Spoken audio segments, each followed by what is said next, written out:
Crayfish. Y, yak. Z, zebra. Okey. Sekarang ni huruf-huruf ni semua ada dekat dalam kotak ni. Tengok belakang. Semua huruf ni ada dekat belakang ni. Nampak ni?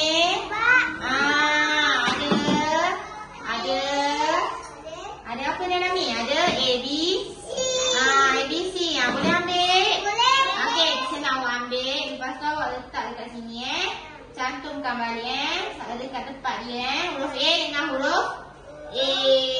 B dengan B. Boleh? Boleh. Okey, boleh. Dia ambil satu-satu Ambil satu-satu Cari mana G? Tak G. Mana G? Agak. Panjang. Okey, ni ambil lagi. Tu huruf H. Nampak H. Panjang. Ni. W salah. W. Ni M. Ni dah siap lagi ni. Ni M. Mana M? Cari yang warna sama.